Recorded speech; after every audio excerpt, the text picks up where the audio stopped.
Morning, everyone. Today is going to be kind of a new standard setter. We're leaving the Rolling Meadows area, headed to Palatine. That's the nearest Wells Fargo location. The state check we were issued from the housing authority from our tenant direct application has been confirmed as active. They've confirmed there's no holds on it or any kind of voids, even though they threatened that via email. So because we still don't have a vehicle due to the theft by conversion by the law offices of Agnes Pogorzelski and MGD property specialists working in concert with the Rolling Meadows Police Department, the FOIA indicated that there was significant changing of the records manually, which constitutes a felony theft by conversion because there was a medical device in the car. So that's a criminal complaint that's been filed with the Rolling Meadows Police Department. But because of that, it's currently sitting at Northwest Recovery, which is a tow service in Rolling Meadows. I called and verified that it was in fact at that tow yard. So the Avalon is there, even though it was mislabeled so that a FOIA would not be easily identifiable. It would not be easily identifiable even if a FOIA was pulled. So I've referred that to the Public Integrity Board and the Public Access email of the Illinois Attorney General. Again, these are not things I knew before this experience. So for those of you that go through this in the future, I want you to know that I was significantly just kind of overwhelmed by all the information I had to process. But in suburban white culture, in Polish culture, and in the Jewish American community, they use legalese and these kind of bureaucratic, slow-walking methods as kind of an institutional sabotage. It's designed to work against your natural spiritual instinct of truthfulness and honesty. And it just goes to show that a lot of this stuff was coordinated sabotage of the estate of my mother and my own autonomy as leader of Texas Movement International. We're fully outfitted in Hero again, as always, whenever possible. I've chosen boots for today because there's still snow on the ground and it's still under 40 degrees. So to protect my feet, I'm going to stick with the boots. We looked at U.S. Bank yesterday as a possible deposit option, as well as Fidelity. We do have an account at Fidelity, but Fidelity would have been very easy to mobile deposit when we received the tenant direct check. The tenant direct check was issued February 19th directly to me. It's issued to my name. But I didn't receive it until March 7th, along with other pieces of delayed mail that were some complaints I filed against GN Bank, the last black-owned bank on the south side of Chicago, where they did not allow me to open a business account. And even after I opened a personal account, they closed it and didn't provide me a reason.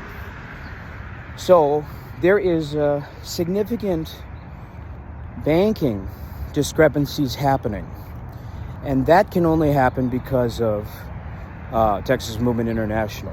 It's very unlikely that that would happen because of any estate issues, unless Jasmine Zukanich, who's a private banker at Chase in St. Charles, recognizes that the power of attorney that was signed there on January 19, 2024 was used in a fraudulent international transaction. So I've been granted a reopening of my mother's estate, and we are in the process of getting those letters of testamentary so that I can be an official, independent successor, executor, something. And I'm going to learn that process as well. But I'm documenting this for you guys because you may go through something like this in the future. And there's going to certainly come a time when you have absolutely no idea what's going on or what your next step is going to be. I've been heavily reliant on the AI platforms and search engines, as well as, really humbling myself and asking for as much help as humanly possible, which is what you have to do. You've got to learn how to ask for directions. You've got to learn how to read a map. And, your mommy and your daddy are not going to come and save you all the time. So sometimes you're going to have to get up and do the hard work yourself. But the thing you have to remember is people did it before you, and they did it with less. So you just have to encourage yourself sometimes. And so hopefully my example gives you enough of a cushion to fall back on when you feel hopelessly put against the wall. Okay? Part of the reason I made Hero was that even when I went through these things with no help even from my family, I had a vision of what the ideal version of me looked like. Even if I wasn't in great shape, or if I didn't have any friends or any girls to fall back on, you've got to live your life as though you will end up in solitary confinement in prison. And if you are not, if you're in America, you have to look at what is the worst case scenario for a straight black male in America. And that's either dead or in jail in solitary confinement. So if you build your life from 18 onwards with that in mind, you have a floor of what America will do to you. And then anything above that becomes, just icing on top. So whether you see people in politics or professional sports or as public figures or anything like that, the only visible success they have is if they have a handler from some other community. If you choose autonomy, you will have to go this route. And hopefully, parts of this journey will make it easier for you to do that in the future. Because a lot of people sacrificed and died, including my mother, in order for me to be able to take these steps.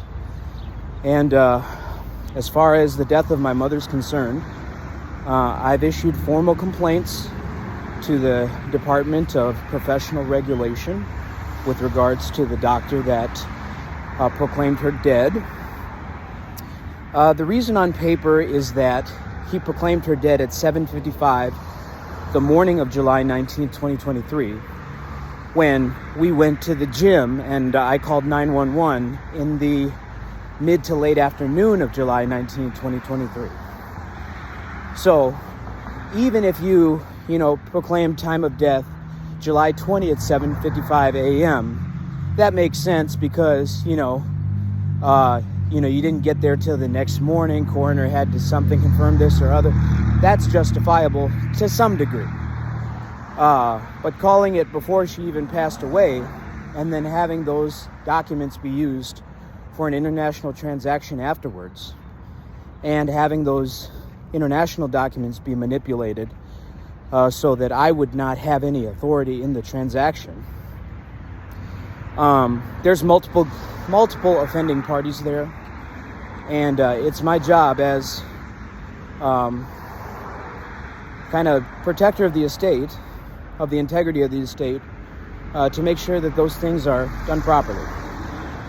So I filed the formal petitions to Kane County while I'm going through this eviction process in Cook County, where I've already received a settlement agreement that tries to ignore the fact that my vehicle was a felony theft by conversion.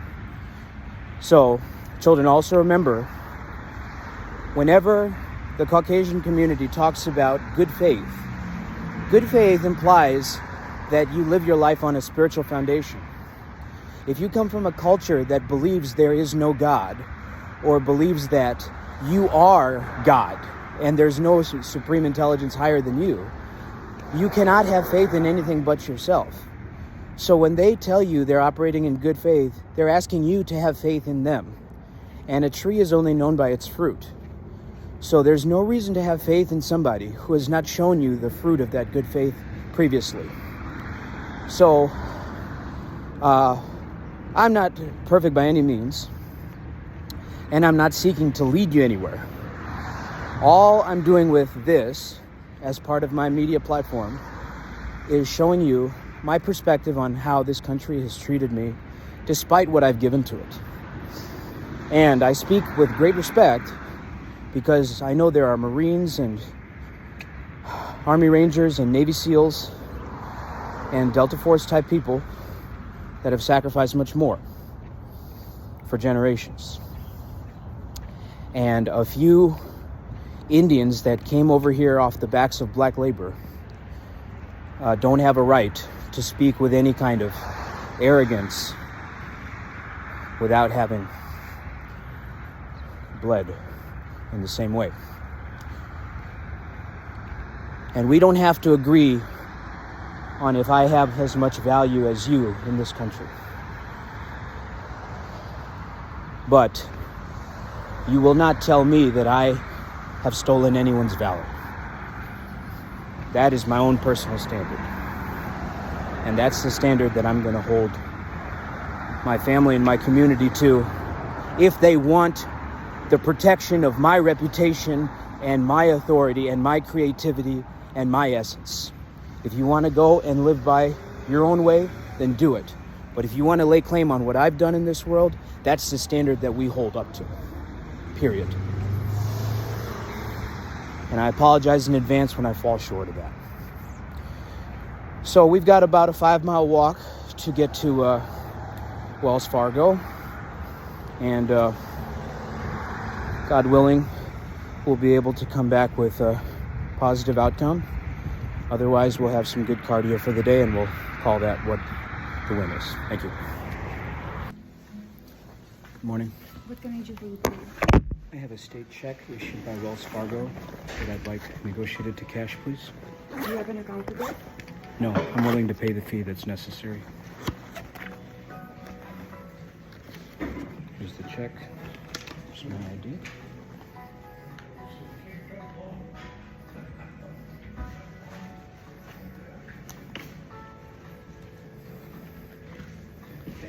Driver's license, there you go.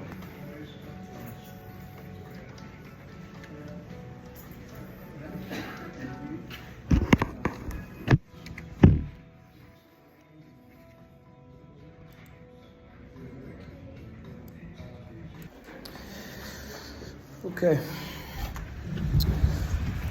So now that I have the God of this world, I can be treated like a human being for a few more seconds. We're going to attempt to load the chime card and, if possible, get a ride home. Talk soon. Swipe the card. 300, right? I need driver's license. Okay.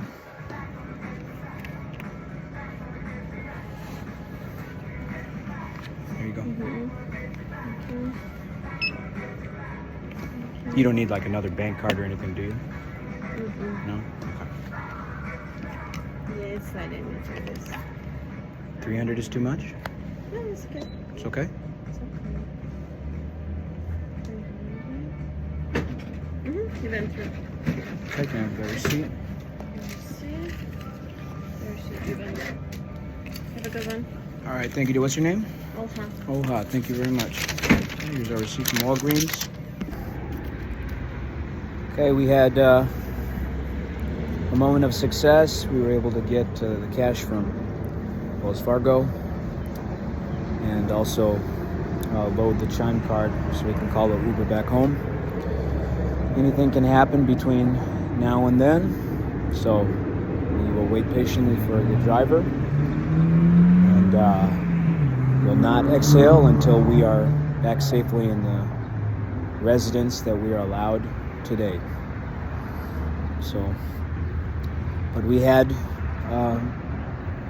a tangible progress step, and we will treat it as a progress step. Thanks. Talk later.